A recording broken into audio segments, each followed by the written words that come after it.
Welcome to Reframe Your Mindset for Success. With me today is Professor Rao. How are you today, Professor Rao? Thanks for having me. It's a pleasure. Well, it's brilliant to have you on today, Professor Rao. How are things going this week? So this week went on well, and uh, and every week and every day is a great day for me because I keep adding value and making a difference. So every day is a good day, especially after the brain stroke. I had the brain stroke in the year 2021. Yeah. Literally, doctors thought that I won't survive, but I survived because of my positive psychology and because of the power of my subconscious mind and because of the healthy habits that I acquired from Indian Air Force. And I am dyslexic with ADHD, attention deficit hyperactivity disorder, and add to that the brain stroke has further ruined my health. And I am 59 years old. I was born in a toxic family and grew up in a toxic environment. I have mental challenges, physical challenges, and financial challenges, but I am not giving up. Precisely, I rose like a phoenix after the brain stroke in the year 2021. I still have problem. My right hand was problematic. I have chronic problem with my right hand. I can't type. I have lots of challenges. Right. So, wow, that's some challenge that you've had with the brain hemorrhage and COVID and your recovery. Yeah, Yeah. So, and yeah. Tell me. yeah, I always start the podcast with looking at your career and your story. And I Yeah. know obviously, you've had COVID recently. It's been a difficult situation and you've been working on the new book as well. Your career to date, how would you describe your career to date? See, uh, at the age of 18, I joined the Indian Air Force, and I was lucky that I came out my toxic parents, and I was not blessed with the regular education. I was a college dropout, Yeah. and I'm very much interested in my career, education, and learning. And I joined Indian Air Force when I was 18. So I used to wake up at morning 4 o'clock, night 10 o'clock. I would sleep every day. That was the routine, my Yeah. daily routine. And despite working in the military, very difficult. I used to find some time to read. So I acquired a couple of qualifications after I joined the Indian Air Force. The qualifications include DME, BSc, MA, MBA, PGDCL, PGDPM, and I earned PhD in the year 2011 on soft skills. So this is how the journey has started, and I'm basically a self-made man. And also, I'm right from childhood to till date. I'm a continuous learner, so I'm passionate about career, and I'm passionate about education and learning. Yeah. And my vision is to build 1 million students as global leaders by 2030. And Dr. Kiran Bedi has written a foreword for this book. And I have dedicated this book to former President of India, Dr. APJ Abdul Kalam. And so far, I have trained more than 50,000 students as global leaders. After the coronavirus, things have changed. And after the brain stroke, for more than 1.5 years, I have health issues. Hopefully, I'll get back to the feet and I get back to the track, and I'll be able to share my knowledge freely, and also I'll be able to build my vision to build 1 million students as global leaders by 2030. Okay, right. I'm with you. I'm with you. Tell us a little bit more about the book then that you've just written.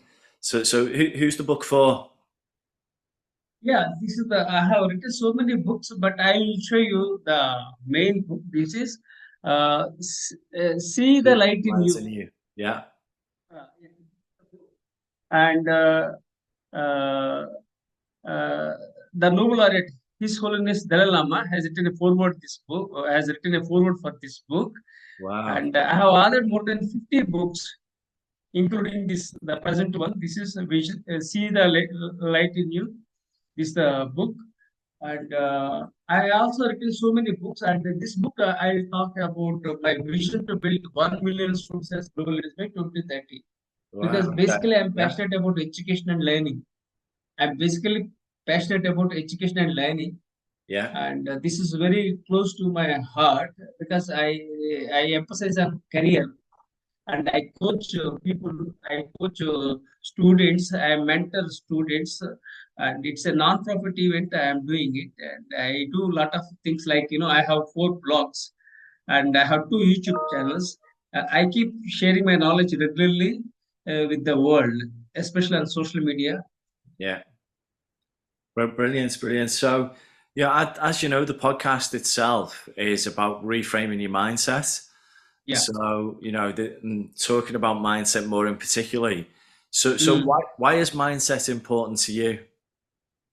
Yeah, mindset is required because it gives you, see, we talk about different kinds of mindsets. I have so to start with, let me tell you, fixed mindset and growth mindset. Okay. Fixed mindset means they have their mindset is very much fixed. Okay. Whereas growth mindset means thinking exponentially and coming out of the comfort zone and embracing the change and learning the things and growing in that way. So I will also talk about this learning mindset. Learning mindset is the one I have inculcated right from my childhood to till date. Hopefully, I'll be keep doing. I keep doing the same thing in the future, and uh, the learning is the thing that's the core of my personality. Apart from one more thing, that is service, because I am from Indian Air Force, so I served my country. So apart from the service mindset, I have this learning mindset because I'm passionate about acquiring knowledge. Yeah. I'm passionate about acquiring knowledge. I'm passionate about sharing my knowledge.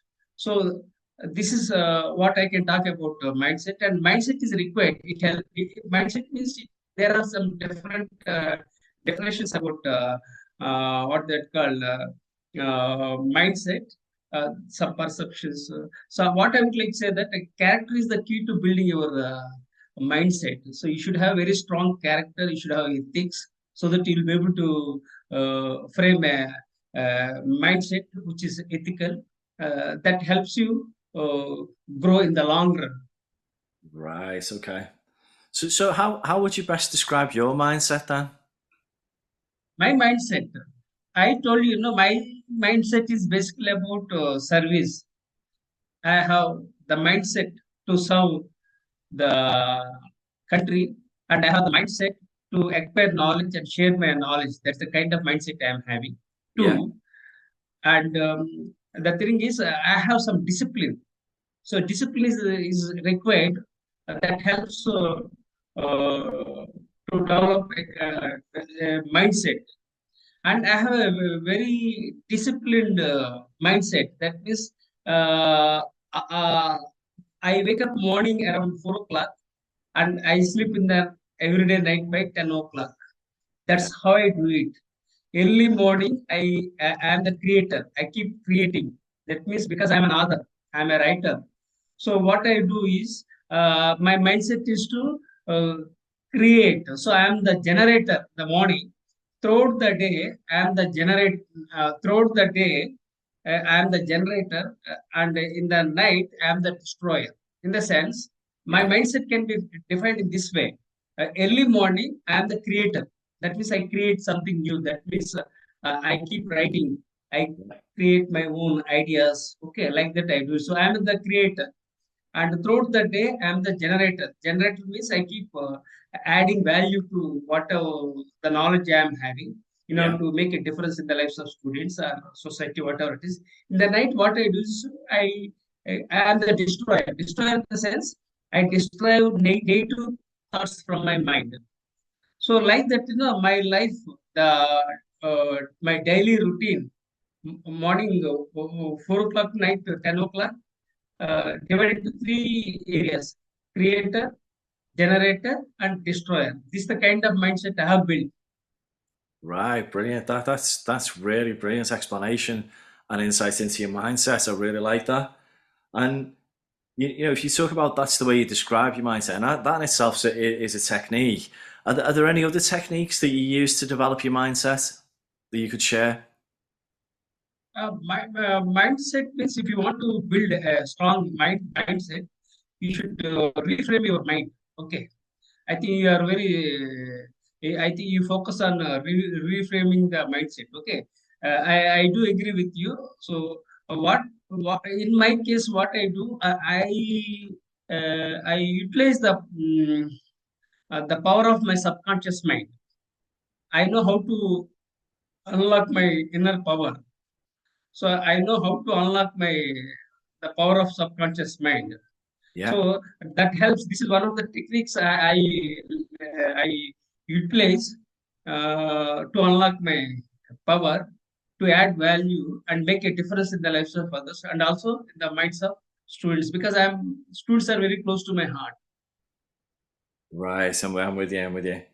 So when you look at, I mean, you talked about the recent book. You know, it's been endorsed by the Dalai Lama, which is amazing. I'm going to ask you some questions about that shortly.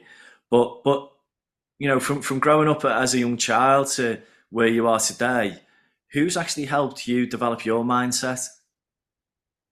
Yes, because uh, that say I was born from a very poor family and for 18 years I had lots of challenges. I worked in a tea stall in Yeah. India with my father, and I used to study, and also I used to uh, clean plates, other things, because I was working in a tea stall and helping my father. Okay, that's the kind of tough life I led up to 18 years.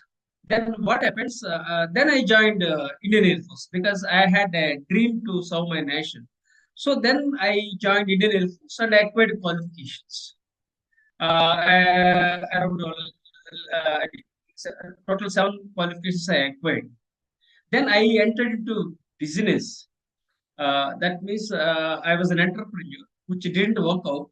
Then I entered into teaching because teaching is something which I discovered. Then I came to that it's my calling. So then I started sharing my knowledge. So I got attached with the students and I started writing books. So I don't different. I put on multiple hats. First, I was as a soldier. Second, as an entrepreneur. Yeah. And third, as an educator. And fourth, an author. And fifth, I don't know where I will land up. Probably I will become a very good philosopher. So, like this, I have reinvented myself from time to time. Yeah. But despite challenges, financial challenges, mental challenges, uh, several challenges, I have not given up. Okay. So what I would like to share is that whatever the things come, you have to take it and you have to move on because life is not a cakewalk. Life is full of struggles and sufferings. So you must take things in your way, and you have to keep moving in the Yeah. forward so that you can add value and make a difference in the lives of others. Right, I'm with you. I'm with you. Now, and I know recently, I mean, and obviously you talked about it very early on, you've had COVID and obviously, you know, suffered with COVID and it's been a time where you've had to work through and you're still recovering. So, you know, how difficult was that? You know, it's quite life changing, isn't it? At the end of the day, how difficult has that been from a mindset perspective and from a life perspective for you to deal with? It was a very big challenge from see. I became this. I think before pandemic, things were going on very smoothly despite financial challenges. After pandemic, things have changed altogether, and lockdown came. Then I got COVID, and 1.5 year back, I think 2021, I think May or somewhere, I collapsed. I Oh had no. brain stroke, Oh and my no. right portion of the body was totally paralyzed, and I was in the ICU, intensive Oh care gosh. unit. Then what happens? Then it took for few it took a few days for me to get up. So I took physiotherapy exercises for more than 1.5 years. I started going for a walk. Gradually, I recovered, and I'm basically resilient. Okay, so gradually I recovered, and I'm able to walk now. But I still have the problem with my right hand. I have chronic problem with my Yeah. right hand and right shoulder. There is Yeah. no sense to my right hand right now. I look quite normal, but there is no sense to my right hand and right shoulder is numb. Lots of challenges. I have some internal allergy. So many challenges in my life, Yeah. but there is some inner power that helped me to be alive, so that I can do something for the global community. So I take things in a very positive perspective, and many people at that time, some people they died, but I recovered because of the healthy habits that I acquired from Indian military. Okay, that's the one. And healthy lifestyle and military background, my education, my positive attitude, and vision to build students as global leaders. So all these things have helped me to bounce back. And so I am on the track. Precisely, I rose like a phoenix of the brainstorm. Right. Okay. And so it's been an incredible challenge really for you, and I can see the positivity and your mindset, and having that positive and proactive mindset has really helped you through. Yeah, yeah, So, true. over the years, I always ask, if anybody who comes on that I talk to on the Reframe Your Mindset podcast, is have you had any funny stories or experiences that you could share that might be quite interesting for the listener? See, my life is very challenging. So I have seen so many setbacks in my life. I have never tasted success in my life. Okay, so lots of challenges I encountered. I am still undergoing challenges. Challenges came in a battalion, one after another. So what I would like to say is that when the going gets tough, tough gets going. That's what I believe. So uh, the stories are plenty. Yeah. Okay, but I am not able to write currently because my right hand is. I am not able to write for more than 1.5 year. I am not able to write. Typing with left hand is very problematic. So Right. hopefully it may take 1.5 year to get back to the track. So where I can write because I'm a basically creative writer, so that is missing because of the chronic problem with my right shoulder. But I'm not giving up. So what I would like to say is that you have to change with the changing times. That's what I believe, and never ever give up. This is Yeah. what I would like to say. And my life is very a struggle from birth to till death. But I'm very much optimistic because I was born with some purpose. I was born with some purpose to lead this world and the people around me, and to make a difference in the lives of others. So I'm very positive, basically. Yeah. Yeah. No, definitely, and I take that away from from the interview. So going back to the book, and the book itself, the recent book. It was the Dalai Lama that's endorsed that. How did you get in touch with the Dalai Lama? Yeah, okay. I would like to share. Before that, I would like to say one more thing, share with you that I want to write a memoir. I have read tons of books in my lifetime. Yeah. Abraham Lincoln has been my inspiration, and I want to write a memoir.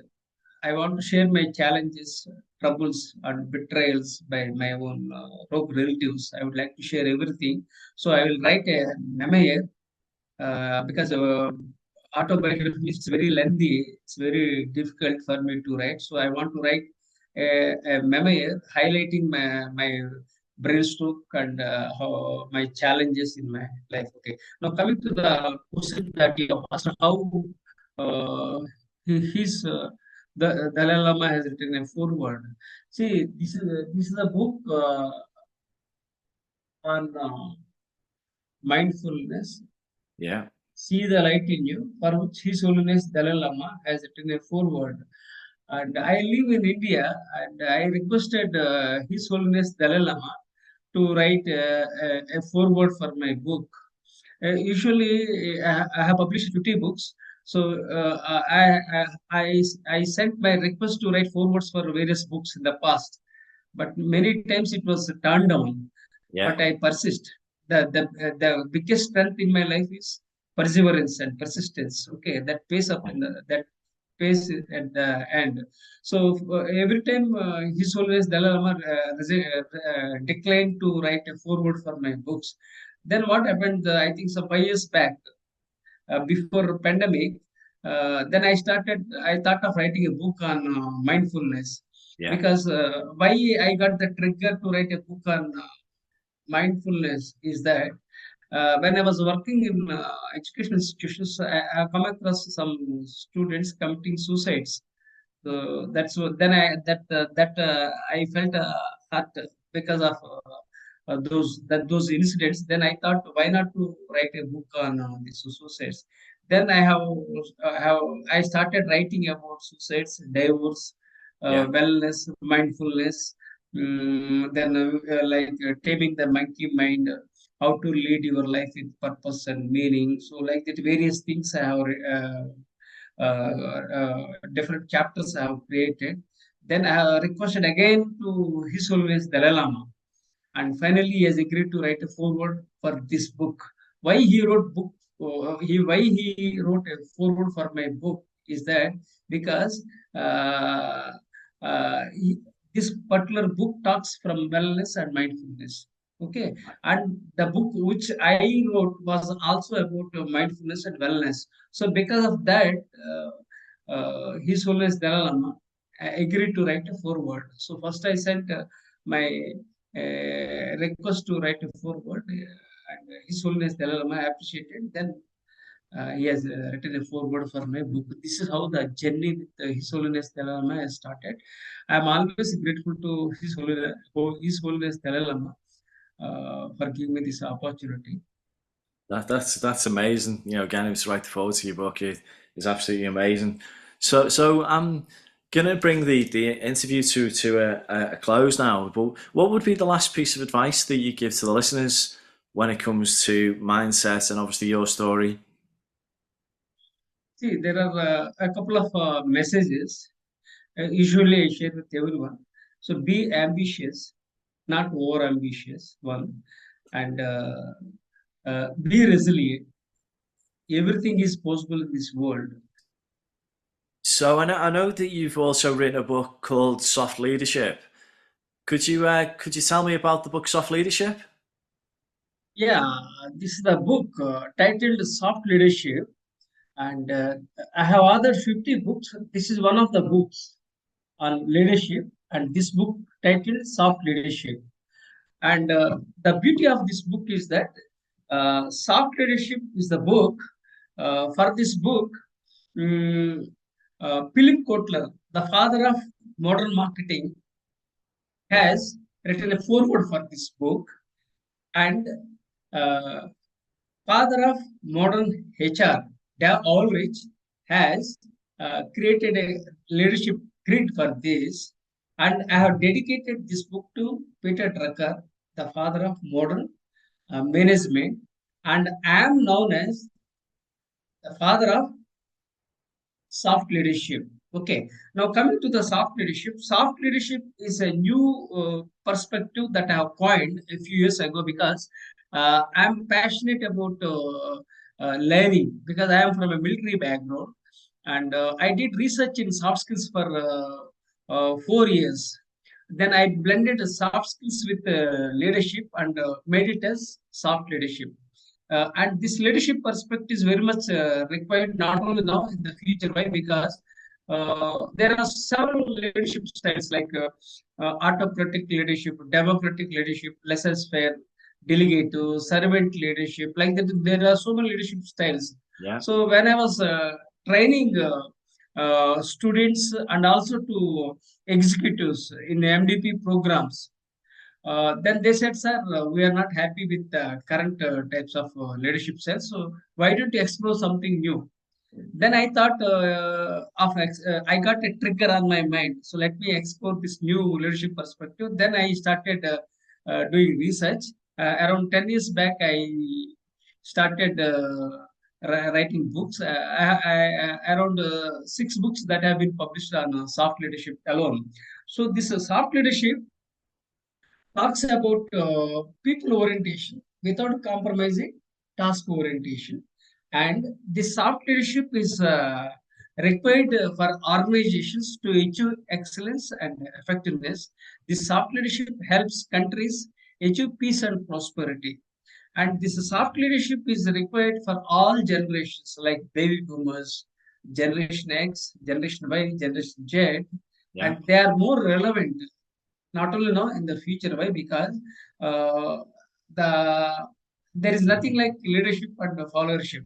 So this leadership style talks about what is that called partners. It's a kind of partnership. That means all are equal. There is nothing like boss. There is nothing like subordinate. So this is the essence of this book titled Soft Leadership. And the title of this book is Soft Leadership, a New Direction Leadership. With you. Yeah. Okay. Okay. So soft leadership is it's about partnership, is it? It's about being in partnership and co-creation and collaboration. Yeah, right. You said. Yeah, you said right. It's collaborating, not competing. It's not competing. It's collaborating with others. It's partnership. There is nothing like boss. There is nothing like subordinate. We are all equal. That's the essence of this leadership style. That that is soft leadership style. Okay. Okay. So I know you've also written a book called Vision 2030, 1 million global leaders. Can you talk to me about that as well? Tell me about that book. Yeah. My name is Professor M.S. And my vision is to build 1 million students as global leaders by 2030. And uh, Dr. Kiran Bedi, the first woman IPS officer, has written a foreword for this book, and I have dedicated this book to Dr. APJ Abdul Kalam, the former president of India. And I Right. am passionate about education and learning, Yeah. and I have four blogs. One of the blogs is about Vision 2030, 1 million global leaders. Yeah. So I started this non-profit initiative, Vision 2030, 1 million global leaders. And so far, I have trained more than 50,000 students as global leaders. But after pandemic, things have changed. So because earlier it was a classroom kind of education, now it's more of it's a hybrid, both classroom and also online. So the Yeah. things have changed, and I started reinventing accordingly.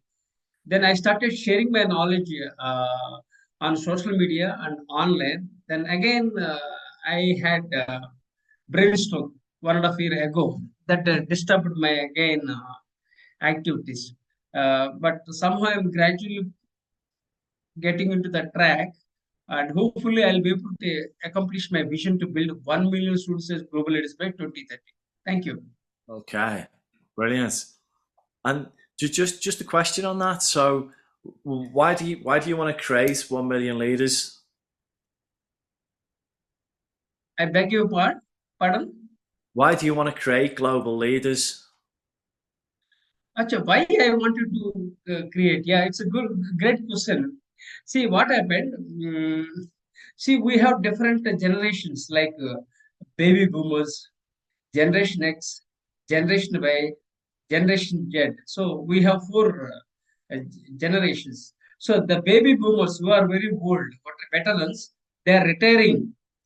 So, uh, so we need to educate the people generation X and generation Z, and I belong to generation X by Z. So I belong to generation X. So I want to create a leadership pipeline. That means I want to load the leadership pipeline in such a way that I'll be able to groom students as global leaders. Because the baby uh, baby boomers are retiring. So, and I belong to Generation X. So I want to uh, I want to groom the next generations, especially this generation Y and generation Z. I think we call them as millennials, and we can call generation Z as centennials. So we have to groom them. So having this vision 2030 helps me to load leadership pipeline. That's one thing, and also to groom the next generation of leaders, especially who are millennials and who are centennials. Thank you. Right, okay. And in creating the leaders, creating these leaders, what will be their purpose in the world? What's your question? I beg your pardon. In creating these leaders, Uh, what will be their purpose in the world? no, we need to see our life is limited. We live on this planet for a limited time. Yeah. So we have to do something for the society, and we have to do something for the society, and we have to identify the important challenges, and we have to address the challenges so that we can add value to us, make a difference in the lives of others. So, as an educator, my life is limited. I am 59. I may live 10 years or 20 years, whatever it is. So, as long as I am there, I want to encourage young, the next generation of leaders, so that they can continue. I can leave a legacy for the future generations.